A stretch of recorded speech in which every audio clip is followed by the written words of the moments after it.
السلام عليكم، سنة جديدة، سنة سعيدة عليكم. النهارده بقى وبعد غياب طويل راجعة لكم تاني بفيديوهاتنا، وبادئين السنة ده الكريسماس بتاع الستات البيوت والله ده الكريسماس بتاعنا غسيل ومواعين والله يكون في عوننا.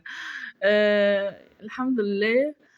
كده باقول لكم بقى إيه، النهارده اليوم كان مليان، دي بقى لسه إيه ريحان جديد كده لسه جايباه، حاطاه بقى في المنشر وعايزة أجيب بقى الناحية التانية كمان أهي. نعناع باحب الزرع أوي، بيعمل كده إحساس حلو كده للبيت وللواحد إنه يشوف حاجة حلوة قدّامه. دخلت بقى كده روتين سريع النهارده، دخلت بقى كده على السنة الجديدة بروتينات. إحنا طبعًا بنقول كل سنة وأنتم طيبين، ويا رب، يا رب، يا رب يكون سنة خير علينا كلنا يا رب وصحة وسلام. آآ أنا بقى بالنسبة لي، أنا ابتديت في ترتيبات وتنظيمات قبل شهر رمضان الكريم، يعني ربنا يحِلّه علينا كده بالخير يا رب.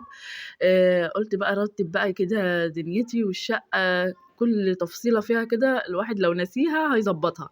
باحب كده أعمل كل حاجة قبل رمضان، ما باحبش أبدًا، أبدًا أعمل في العيد، يعني ما الناس كلّها تبقى شايلة الفرش، أنا لأ، أحب إن الشقة تكون متضبّطة قبل رمضان أصلًا، ففي العيد ييجي يبقى ترويقة بسيطة كده وخلاص، وتبقى الدنيا متضبّطة، الستاير مغسولة، كل حاجة متضبّطة.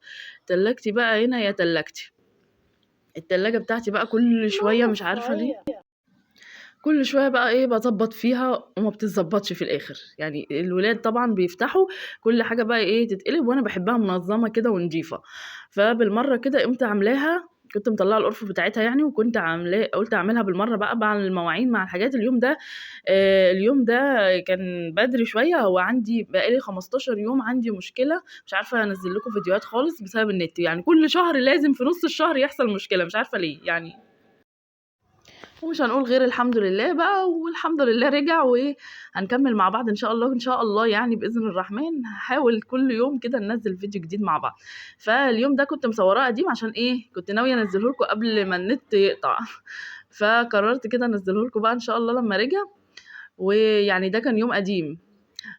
طبعًا عملت حاجات كتير أوي بعد كده، وبرضه للأسف يعني ما صورتهاش، بس هاكمّل معاكم برضه تضبيطات في الشقة وستاير اتغسلت، وبُصّي يعني طبعًا كل يوم في شغل يعني كل يوم في شغل سواء تصوير أو مش تصوير في شغل، فالله يقوينا كده كلنا. وختمت اليوم بتاعي بقى بأكلة كشري جامدة كده، ولمّيت بقى ولادي وقُلنا بقى خلاص كفاية على النهارده كده، كان غسيل بيتطبق وغسيل على المنشر وغسيل باغسل، وكان طبعًا مواعين وتلاجة يعني كان في شغل كتير كده.